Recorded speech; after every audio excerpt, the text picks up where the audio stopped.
Hello, everyone, and welcome to this episode of PEPTalk, Productive Environment Podcast. I'm Andrea Anderson, And I'm Barbara Hemphill.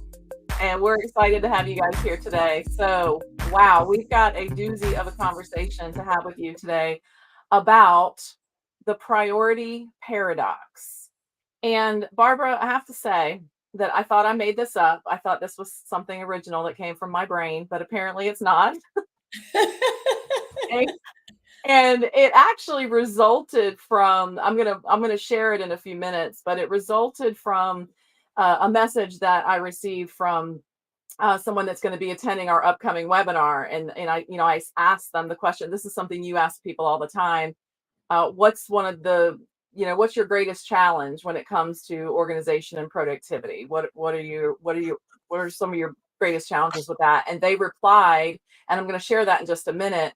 But as I was reading the response and I was working with another client, the thought came to me that if everything is a priority, nothing is a priority. And so then the thought of that's a paradox, the priority paradox. So when everything is a priority, nothing is a priority. So you know how when you hear things, maybe through the years, I probably saw this on social media or I've heard about it. And so I thought it was an original thought, but it's not. It's actually a thing.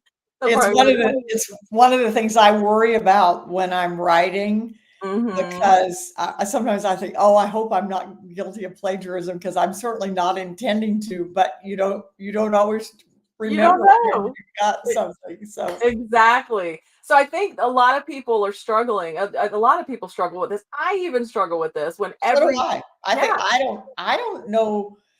Yeah. Certainly anyone who's in business, anybody who's an entrepreneur, anything like that struggles with that. And even interestingly enough, we've had some conversations lately about people who have retired, and they said, oh, I was going to get organized when I got retired, and now I wonder how I ever had time to have a job. Exactly. How did I have time to work? I don't know how many times through the 40 years I've been in business that I've heard that. Yeah, I'm busier now than I was when I was working. Yeah, that is very, very true. So here's the thing. So let's go with this. The priority paradox. When everything is a priority, nothing is a priority.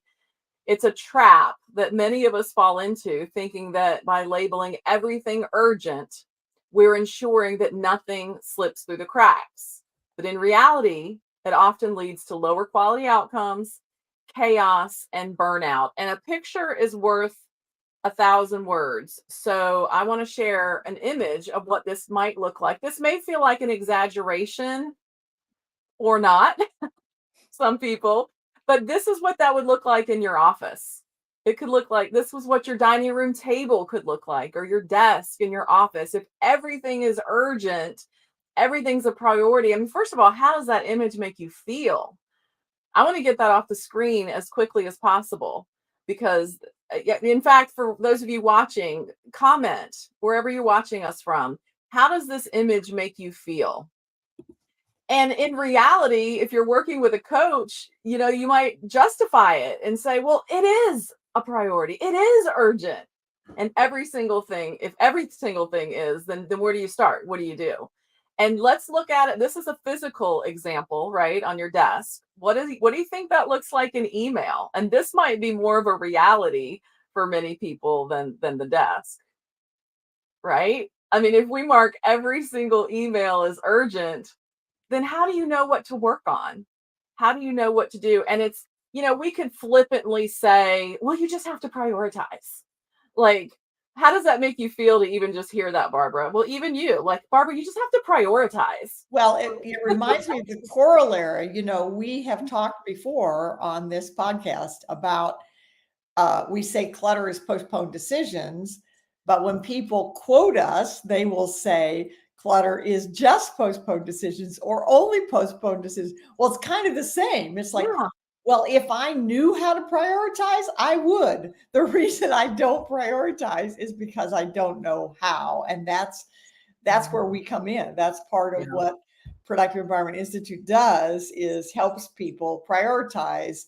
And we all have to. I mean, it's, if you keep doing what you're doing, you're going to keep getting what you're getting. And there are people who for literally decades have been thinking, here is one of the productivity organizing myths. It's like, if I just got organized, I would be able to do all this. The reason that I'm so overwhelmed and the reason I don't prioritize and the reason I'm stressed is because I'm not organized.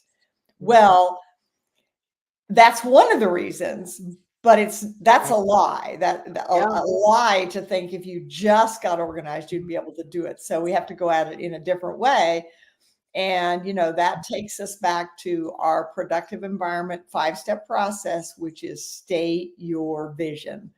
So we, as human beings, God created each and every one of us for a very specific purpose. And we need to know what that purpose is. And I have people all the time say, well, what if I don't know the purpose? Well, here's the irony. Often the way you find the purpose is by getting rid of the clutter, and then the clutter reveals the purpose. So it's very exciting. And I hope, if nothing else comes out of this, people will just realize that there is a solution to this, that you don't have to live your life feeling like you just don't know how to prioritize and feeling overwhelmed. Yeah. And the thing is, we both said, Barbara and I both said, we feel this, like this happens to us too. This is actually where overwhelm comes from. And we have competing priorities. And something interesting, I don't have the exact note. I'll have to post it later. But I was sharing this morning at DFID at the gym, and Carrie Thomas is one of our certified productive environment specialists. She was there, and I just said, hey, everybody, here's what Barbara and I are talking about on the podcast today. What do you think of this title? And I said, the priority paradox. And one of the other girls there, she's like, oh, that's intriguing. I want to know more. I was like, good. Okay. And then, we were talking about just the topic of prioritizing and priorities. And Carrie said, well, the word for 500 years, the word in the dictionary was priority, or the word that was used. I don't know if the dictionary's been around 500 years, but the word was priority. It was singular. For over 500 years, it was used as a singular, the number one thing. Yeah, I have it right here, Andrea. I have the quote. Okay, if you don't mind reading it. Thank you. The word priority came into the English language in the 1400s. It was singular. Yeah. It meant the very first or prior thing. It stayed singular for the next 500 years. Only in the 1900s did we pluralize the term and start talking about priorities. Isn't that fascinating? It absolutely is fascinating. And we had already scheduled this talk, and I didn't know that. And when Carrie shared that, she said, oh, I shared this when I speak. And I was like, oh my God, that is amazing. So yeah, it is fascinating and intriguing. And it explains a lot about our busyness, we sometimes confuse being busy with being productive, right? Activity does not mean productivity. Well, and we talk about clutter all the time, right? So having too many things to do that are priorities is just another form of clutter. And so this has been something that's a result of our culture. Just like we are struggling so much with physical and digital clutter because our culture dumps this on it all the time. And we've been talking about that in preview. Well, it's exactly the same with projects, because there are so many things that I can't tell you how many hundreds of times someone has said to me, it's a prospect saying, my problem is I'm interested in too many things. I bet I've heard that 100 times at least. And I've often joked that, because I'll say to my husband, I say, oh, I have an idea. And he goes, oh. And I'll say, I've said many times, I wish I could take a pill or turn a switch, because those ideas are overwhelming. And sometimes I don't want them to come, but I don't have any choice. They just come. It's not something that I do anything about it. But so we go back to the word we use all the time, system. If I don't have a system to manage priorities, then I'm going to be overwhelmed. And that's exactly where we can be. So we also have these 4 questions that we use about something being organized. Does it work? Do you like it? Does it work for the other people it impacts? And the last one is, can you recover quickly? So Andrea just shared that we both struggle with that. I mean, it's not like it's a problem you solve. It's like, oh, there, that's done. I don't ever have to worry about that again. It constantly comes up again. So the question is, when you're feeling like there's too many priorities, then what is your system for recovering? That's right. That's right. And I swear we call them Barbara-isms. All these Barbara-isms are popping up. You're talking. I'm like, yeah, because you can have, I mean, everything fits in. You say, this is one of my favorites. You can have anything that you want. You just can't have everything that you want. And that's the same thing with doing. You can do anything that you want. You just can't do everything that you want. Because some people like you, Barbara, have a lot of ideas. And I think it's a brilliant thing. Like, you talk openly about having ADD, right? ADD, Yep. ADHD, and that's where the ideas come from. And then you implement them. You're doing things. You're constantly reinventing yourself. And we have clients like that. And I think I talked about with one of our consultants years ago, it's not about being broken. That's not a disorder. I see that it's like, are you broken or are you brilliant? You do get a lot accomplished. You do get a lot done. But what do you do, Barbara, when you have so many ideas and so many visions? It's not even just an idea. You have visions for big things, and then they take implementation and action to make them happen. What do you do, and what advice do you have for people that are like you that have those big visions? Well, it's an ongoing challenge. I'm not going to tell you that I have it solved. I mean, they say that you teach what you should practice, but my first mother-in-law often said every day, she was a polio survivor and a mother of 7 kids, and she'd say every day in every way I'm getting better and better. And that's the truth. I mean, I literally am getting better about it. And there's a variety of reasons for that. One is I have put the number 1 highest priority in my day, my quiet time in the morning. And it started with 5 minutes, maybe 10 minutes of reading Jesus Calling. And then through the years, it's gotten to be prayer and journaling and listening to music. And I got in on a flight. I was traveling this weekend. I got in a flight at 1:00 this morning. I got up and I had my quiet time. I ate breakfast, and then I went and sat at the piano and I played hymns and sang. And so it is really 80% of solving any problem is belief. It's determination, that you will. So that's one. The other one is the question we use all the time. So with a prospect, if someone says, okay, I want to come into your program because I want to get organized, the question is, organized for what? And what is, you can take this at different levels. One of the things, as in my role as a vision accelerator, the question I will often ask people is, if you left this world tonight, what regrets would you have? And I think that is one of the absolute most important questions you can answer.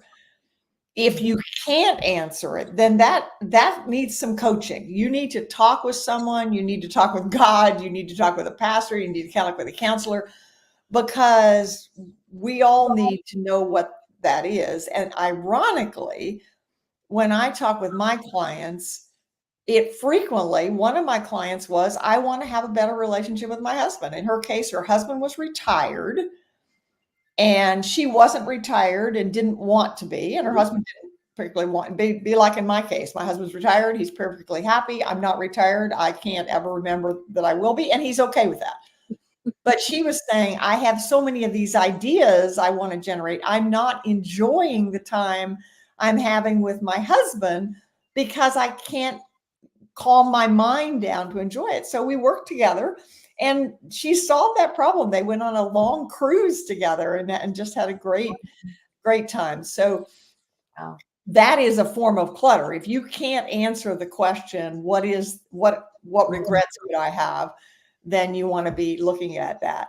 But then in terms of, or when you're looking at your desk, when you're looking at the piles of paper, or when you're looking at the emails, the question you then ask, and for those of you who filled out the scorecard, you're very familiar with this question. We ask, what is the one thing that has to happen for you to feel happy with your progress? And that's where we start. And then it's like, okay, we get that one thing done. And then, okay, we've got that one down. Now what's the next one? And what's the next one? And one of the other questions we use over and over and over and over is, what is the next action?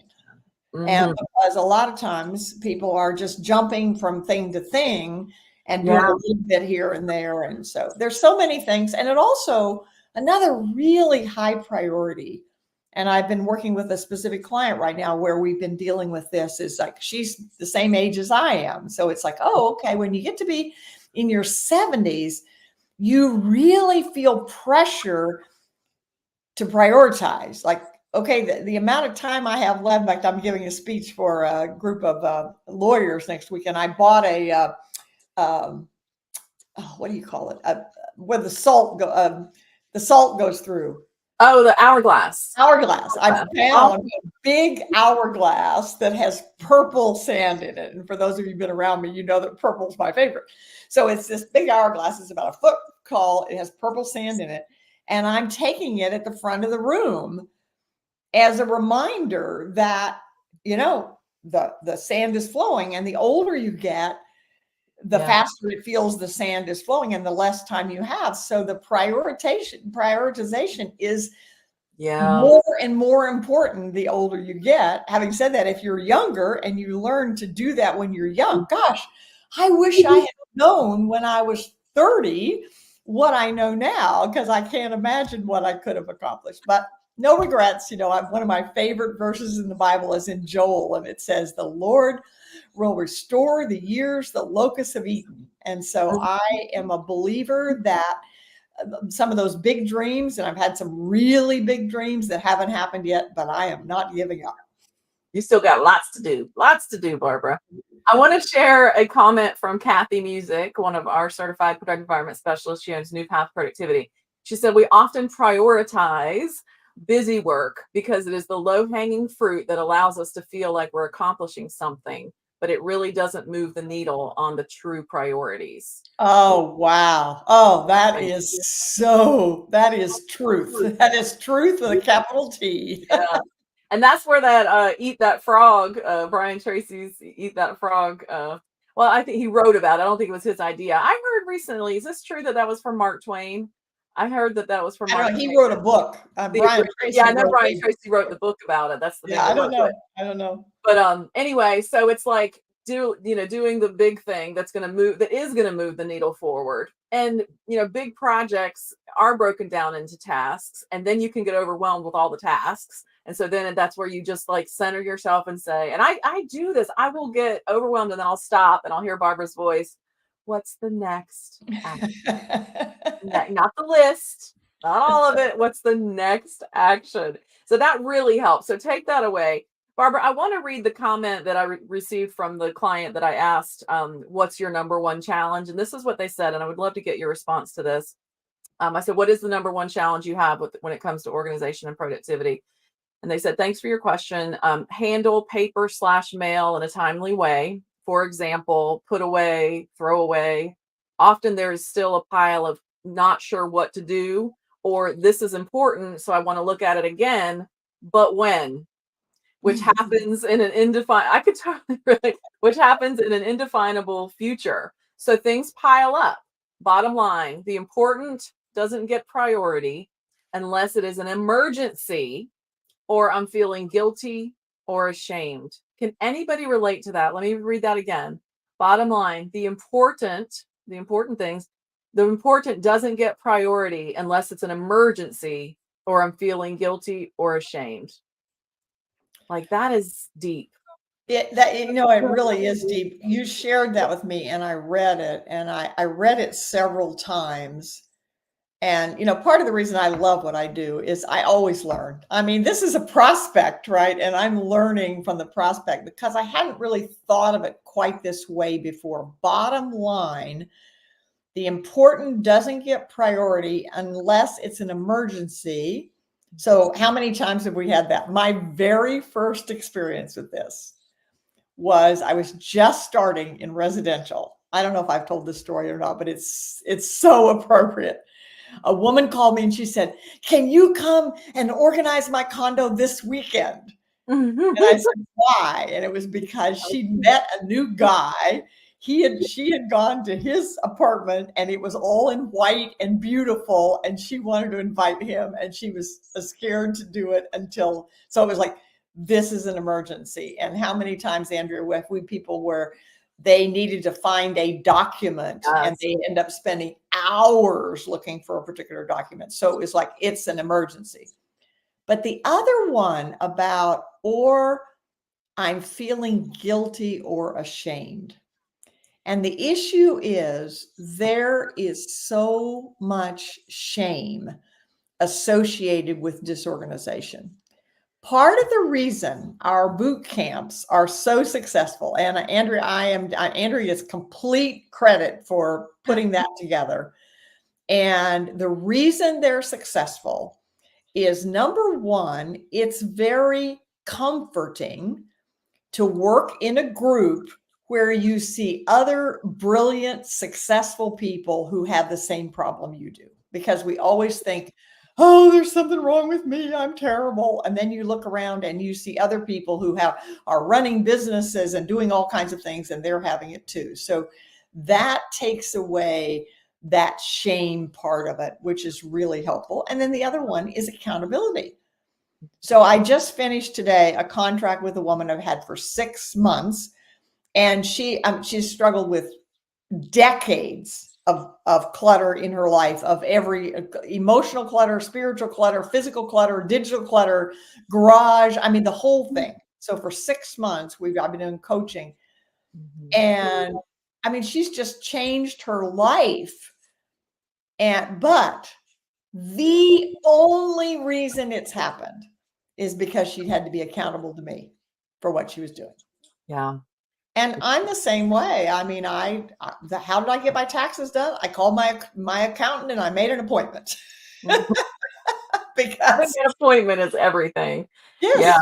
If I don't have an appointment, or Andrea, we were talking about this yesterday, if you don't make a to-do on your calendar as a task, you're not going to get it done. So the important thing here, there's two things going on here, and they both have to be in place. And the interesting thing is they support each other. Okay, so your ability to accomplish any task or goal is directly related to your ability to find what you need when you need it. So if you're organized, if your papers are organized, and if your email and your digital documents are organized, then when you're working on a project, you will be able to get them done. On the other hand, if you have too many things, too many priorities, no matter how many things you have in place, you're not going to do it. So part of the joy, I think, and what makes me so excited about what we do, particularly in our SOAR program, because we've got the boot camp for physical, then we've got the boot camp for digital, and then we have SOAR. And SOAR is, okay, I've got this organized, but now there are some other things. There's always other things that come up. And if I'm not accountable, if there isn't someone to tell me what to do, first of all, because you don't have to reinvent the wheel. I mean, I don't care what problem it is that you have related to organization, there's somebody on our team that's an expert on it, or we know somebody. So if you're struggling with how to do something, wasting your time doing things that don't really need to be done or be done in the wrong way is crazy. So we can help you do that. But then we're accountable because you're a whole lot more apt to do it if you say, okay, we're meeting again on Friday at 12. Tell us how you did. Yeah. And I love that. And I love the people in our program, and the people that we're talking to. We call people organizees and organizers. So we work with organizing consultants who want to help other people do this. And then we also work with the clients who are maybe business owners, professionals, or they're managing all the paper in the lives of a loved one, all the paper that comes in, and they're retired and they have all this paper and stuff and still things they want to do. The organizees, I love their self-awareness, because one of the comments that I get a lot when I talk to people is, well, this, when we talk about the boot camp or working with one of our specialists, it's like, well, this all sounds great, and like, it's exactly what I need, but I'm just afraid that I won't be able to keep it up. What if I got organized like they do on those TV shows where everybody, the team swoops in and declutters and gets you organized, and then they're it doesn't last. And so that, what Barbara just mentioned, our SOAR program, that is built for that exact reason. And SOAR means systemize, organize, activate, so you can relate. And relate means relationships, and whatever that is for you, whether it's a loved one you're taking care of or your business or your clients, relate, systemize, organize, activate. So doing the things you need to do. And so that we didn't come up with the SOAR program as a business idea. Our clients it evolved into that, because our clients were saying, we need to be able to keep doing these things, not just do it one time. And so that's what that's for. And it's the accountability is huge, a huge piece of that. So, we call each other coworkers, the team, the clients, everybody's a coworker. So we have co-working sessions where you actually meet and actually do get the things done. But anyway. Yeah. So Andrea, something came to me that I'd never thought about before, but I love it, which is in SOAR, we say R stands to relate, right? And when you dig deeply with people, like one of the answers we get frequently to the question, what regret would you have if you left this earth tonight? One of the answers we get frequently is, I'm leaving my family a mess. Yes. But the other one is, R stands for relate. It's relationships. In the scheme of things, our relationships, nobody goes at the end, nobody's in a nursing home saying, I wish I spent more time working, or, I wish I'd have it's always about wanting to have deeper relationships. But here's the thing that just came to me that I think is the most powerful. Our ultimate relationship is our relationship with God. He created us for a specific purpose, which, when you think about it, Scripture says that before we were in our mother's womb, the plan for our life was created, which means, and I never thought I've been thinking about this because of the eclipse. There have been a lot of things about it. It's like, that means God planted me in my mother's womb to be born at this moment in history. And his word says that he knows the number of hairs on our heads and the number of steps we would walk, which means that he knew that Andrea and I were going to have this conversation at this moment in time.